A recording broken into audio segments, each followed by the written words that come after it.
அண்ணே இவன் நமக்கு வேண்டாம்னே, இவர் இருந்தால் கண்டிப்பாக நீங்கள் அரசியலை விட்டுட்டு திரும்ப சினிமாவுக்கு தான் வரணும் அப்படின்ற மாதிரியான நிறைய மீம்ஸ் பொதுச் செயலாளர் ஆனந்த் அவர்களை விமர்சனம் செய்கிற மாதிரி சோஷியல் மீடியாவில் நிறையவே ட்ரெண்ட் ஆகிட்டு வந்துட்டு இருந்துச்சு. அவரும் அதுக்கேற்ற மாதிரி பொது மேடைகளில் அவசரப்பட்டு வார்த்தைகளை விட்டுட்டு அதுக்கான எந்த ஒரு விளக்கமும் கொடுக்காம கடந்தும் போயிடுறாரு. பின்னால் அது பெரிய விமர்சனத்துக்கு உள்ளாகி பெரிய சர்ச்சையே ஏற்படுத்திடுது. அப்படி சமீபத்தில் மாநாட்டுக்கு வர்றவங்க அன்னைக்கு தேதி ஆஃபீஸ் வச்சாங்கன்னா உன் வேலையும் வேண்டாம், சம்பளமும் வேண்டாம், போனஸும் வேண்டாம்னு சொல்லிட்டு வான்ற மாதிரி மேடையில் பேச அது பெரிய சர்ச்சையை ஏற்படுத்துச்சு. அதற்கு அடுத்தபடியாக பெரிய பெரிய கார்லலாம் வந்து இறங்குறாங்கன்னு சொல்லிட்டு கவலைப்படாதீங்க. ஆரம்பித்த நாள்ல இருந்து இப்போ வர போஸ்டர் ஒட்டி சைக்கிள் மிதிச்சவங்களுக்கு தான் கட்சியில் பதவிங்கிறது வழங்கப்படும் அப்படின்னு பேசினாரு. ஆனால் நடைமுறை அப்படியே அவர் சொன்னதுக்கு ஆப்போசிட்டாக இருக்கிற மாதிரி இருக்குது அப்படின்னு பல விமர்சனங்கள் எழுந்துச்சு. அதே மாதிரியான ஒரு சம்பவம் இப்போ திரும்பவும் நடந்திருக்கு. விழுப்புரத்தில் மகளிர் தினத்தை ஒட்டி திமுகவில் இருந்து தாவேக்கால இணைஞ்ச கில்லி சுகர்ணா அப்படிங்கிற நபர் ஒருத்தர் 2000 பேரை திரட்டி மகளிர் தினத்தை கொண்டாடுறதுக்கு இருந்தோம்.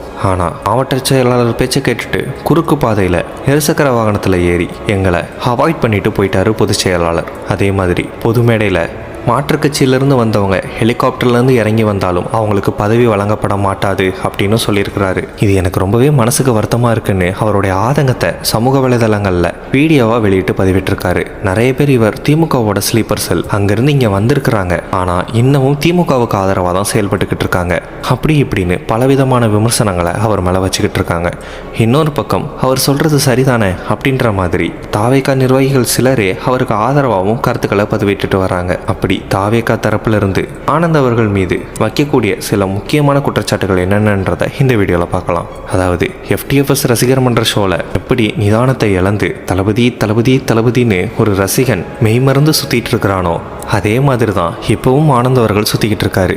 இன்னமும் அவர் ஒரு விஜய்க்கான ரசிகராக மட்டுமே இருக்கிறாரே தவிர ஒரு கட்சியோட பொதுச் செயலாளராக அவர் நடந்துக்கவே மாட்டாரு. விஜய் அரசியலுக்கு வந்ததுக்கப்புறம் விசிலடிச்சாங் குஞ்சுகளாக இருந்த நாங்களே அரசியலை கற்றுக்க ஆரம்பிச்சிட்டோம், படிக்க ஆரம்பிச்சிட்டோம், அரசியல் பேச ஆரம்பிச்சிட்டோம். ஆனால் ஆனந்த் அவர்கள்கிட்ட அந்த மாதிரி எந்த ஒரு விஷயத்தையுமே பார்க்க முடியல.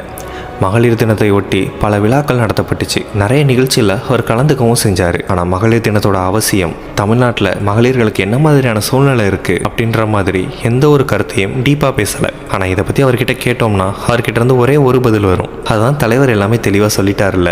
சரி, கம்மிங் டு த பாயிண்ட். இந்த விழுப்புரம் நிகழ்ச்சியில் ஆனந்த் அவர்கள் சொன்னதில் ஒரு முக்கியமான சர்ச்சைங்கிறது இப்போ எழுந்திருக்கு. மாற்றுக் கட்சியிலிருந்து வந்தவங்க ஹெலிகாப்டர்லேருந்து வந்து இறங்கினா கூட அவங்களுக்கு பதவிங்கிறது வழங்கப்பட மாட்டாது அப்படின்னு சொன்னார். அப்போ ஆதவர்ஜுனா யார், அவருக்கு என்ன பதவி கொடுத்துருக்குறீங்க அப்படின்ற ஒரு கேள்விக்கு பொதுச் செயலாளர் ஆனந்த் அவர்கள்கிட்ட பதில் இருக்கா அப்படின்ற மாதிரியான கேள்வி இப்போ சமூக வலைதளத்தில் ட்ரெண்ட் ஆகிட்டு வருது. ஏன்னா ஆதவர்ஜுனாவும் மாற்றுக் கட்சியிலேருந்து வந்தவர் தான். மாற்றுக் கட்சியிலேருந்து வந்த மறுநாளே தேர்தல் பிரச்சார மேலாண்மைக்கான பொதுச் செயலாளர் பதவி அவருக்கு கொடுக்கப்பட்டுச்சு. தாவேகால தேர்தலை கையாளுற அளவுக்கான அதிபுத்திசாலிகள் இல்லையா? அப்படி யாரும் இல்லாமல் தான் கட்சிங்கிறது தொடங்கப்பட்டுச்சா?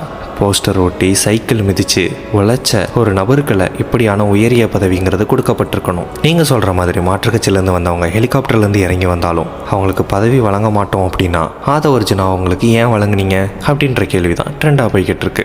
இதை பற்றின உங்களோட ஒப்பீனியன் என்னன்றதை கமெண்டில் சொல்லுங்கள். இது மாதிரியான மோர் இன்ஃபர்மேஷனுக்கு நம்ம சேனலை சப்ஸ்கிரைப் பண்ணிடுங்க.